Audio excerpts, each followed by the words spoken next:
Clsk is actually lowering their share count. This is huge news. We knew this was coming, but we have confirmation that it has happened. We're also going to talk a little bit about why. One of the reasons, not the only reason, but one of the reasons why Clsk and many of the other miners may not be performing as well as we expect this year.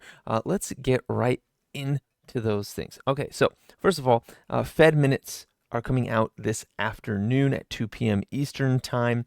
That is going to be a market mover.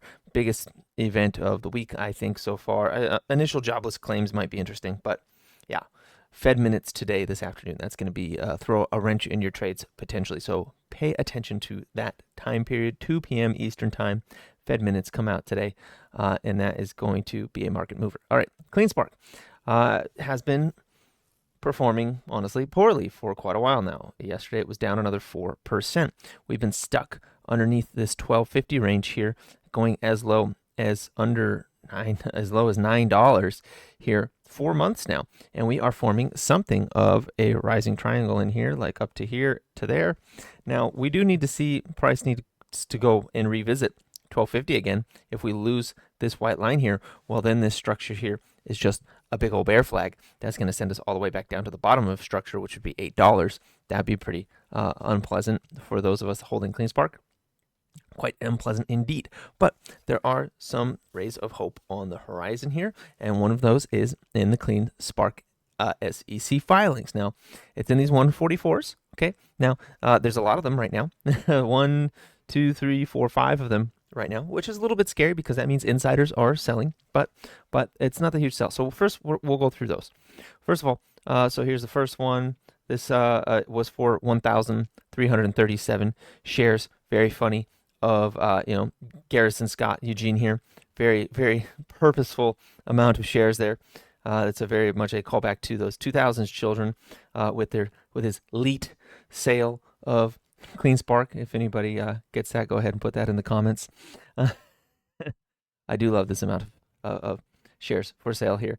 It is not a random amount. And then we've got Shoals Matthew. They sold 9,000 shares, which for those of us who are smaller holders, it sounds like a lot, but like in the grand scheme of things, when there's nearly 300 million shares, that's not that much. Okay.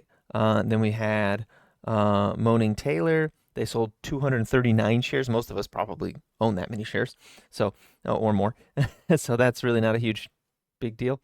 Okay. Let's see who else. Bradford Zachary, so the CEO, sold 10,000 shares. Again, not that huge of amount of shares. We're not looking in the hundreds of thousands or millions of shares here. We're looking in the small thousands of shares, mostly to, this is only $100,000 worth of shares. We're talking about like a salary for a few months, maybe for the year, if, you're living frugally as a CEO. Anyways, that'd be a lot of money for me, but for a CEO, that's not much. But what I want to pay attention to is here, this number right here, number of shares or other units outstanding. So we've established insiders are selling right now in February, but they're not selling very much. So it's not super concerning. They're not like tanking the market or anything. But what we want to look at is this right here, this number of shares or other units outstanding, 893,843. Excuse me if I could speak. All right. So let's go back to an SEC filing from December. That's this one right here. This came out December 27th, 2024. Moaning Taylor sold 1,350 shares back then. Okay, not a big deal. But what we're looking at here is the number of shares or other units outstanding. Back then, it was 292,561,667 shares. Okay, so that is a difference of, so we're going to start here with 280 million shares. 280 million, 893,843. Okay, we're going to divide that by the previous amount of shares, which was 292,561,667. And we're looking at, currently they have reduced the amount of shares by just under 4%. So we're looking at like 4 point some odd percent. All right, 3 point some odd percent, because there's a 0.01 after that, 6, right? So we're looking at just under 4% that they've reduced the amount of shares by. Now that doesn't sound like a lot considering that they've diluted by hundreds of percent over the years, but that is a step in the right direction. That is a ray of hope on the horizon, that we're not going to see dilution going forward this year, that we are getting a smaller pool of shares for a potential larger amount of money coming. Now, one of the things that is holding us back here is MSTR. All right, MSTR sells convertible notes, right? Those convertible notes are out to 2030, 0% in terms of return on those, other than the principal. So you're only guaranteed MicroStrategy shares or strategy shares for those convertible notes in 2030. Meaning, if the price of MicroStrategy does not go up between now and 2030, that you actually lose money. And big companies that are doing these sorts of strategies, that are buying these convertible notes, they like to hedge. What's the best way to hedge the fact that that they want MicroStrategy to go up? Well, that would be to short some of its competition, right? MicroStrategy goes up if if some of its competition, which are other Bitcoin holders like CleanSpark, Mara, Riot, and the like, if they don't go up or if they even go down. And one of the ways that they can ensure that this happens is to short those stocks. So we're talking now. I'm not saying that this is happening, and I'm not saying that it is for sure happening. Of course not.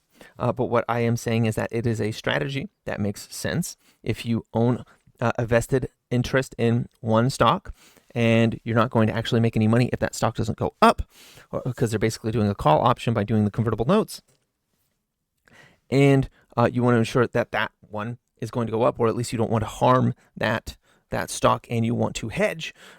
You're going to short similar stocks, okay, like CleanSpark, like Mara, like Riot, and that could definitely be one of the reasons that we're seeing, especially CleanSpark, which is a pure play Bitcoin miner with no AI component, getting absolutely hammered and just having its head held underwater lately. Now, eventually they will cover. Eventually, the shorts will stop. Like as I showed in the previous video, CleanSpark's got like 26% short interest. That's huge.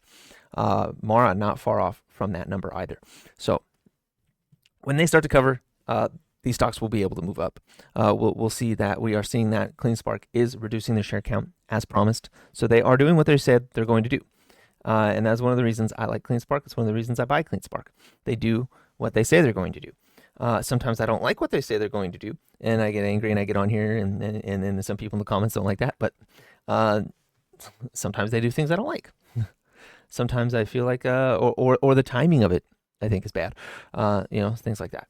But so far, I'm still on the CleanSpark train. And of course, nothing I say is financial advice or a suggestion to buy, sell, or hold any asset whatsoever. I am still buying CleanSpark warrants. I am still buying these things. I like these big wicks on bottom every time it dips a bit, like dips more than it has in a while. That's a good sign to me. I like that. I like that quite a lot. You can see the momentum is down here in the stochastics, not looking terrible. I do think that if we cannot pull out of this tailspin soon, that we may come down and hit this line here at 37 cents. I will be loading up at 37 cents.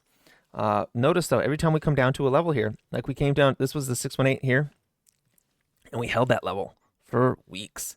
Now, then we jolted down harshly and dramatically down to the 786, and we're holding that line pretty hard, and we're going to hold that for weeks unless it doesn't move, and then we may drop down to the next level, which isn't all the way down. No, yeah, it is all the way down there, isn't it? No, this is the 786. Excuse me. This is the 5. 618 is where we are right now. 786 is all the way down here from that big move from bottom to top. Okay, and that would be the next stop afterwards. So the next one's going to be kind of a dramatic, rough one if we cannot come out of this tailspin on CleanSpark soon. Anyways, that's all I've got for you today. Please like, comment, subscribe, share this video. Check out the Trade Cave store, link in the description, as well as the channel bio, and have a profitable day.